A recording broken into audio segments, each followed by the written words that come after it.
sinusubukan nilang mag-ikot around the world. Dahil dati kasi yung strong point nila OFW. Yeah.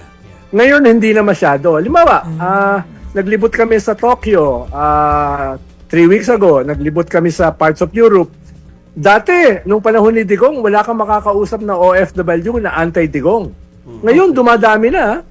No? Yung mga assembly namin sa Vienna, sa Hong Kong, sa Tokyo, sa Yokohama, sa Rome, sa Milan, kanya na, sa Berlin, puro mga kanya na OFW. Na sabi nila, dati, mga Digong kami. Ngayon, hindi na. So, ibig sabihin, mismo yung dati nilang base, kaya binabalikan ni Pulong at ni Sara dahil baka mawala sa kanila. Yeah. So, baka kumbaga mawala. nanliligaw sila Hindi. ngayon.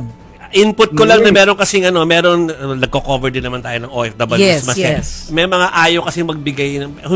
Ang hiningi daw kasi na suporta, kailangan na doon din pati passport number at saka mga pangalan daw. So they don't wanna give that away. So it's an indication daw na meron talagang hindi ganun kalubos yung suporta. Ayaw ibigay yung mga detalye na ganun. At saka siyempre, yung pinakamahalaga, yung medyo nagsisimulang sumulpot last midterm election, yung kabataan. Oh, correct. Yan yung parang kumpayin isang variable na hindi mo sigurado paano magdi-deliver sa 2028. At lalaki No, ng pero- lalaki pa yung population na yan.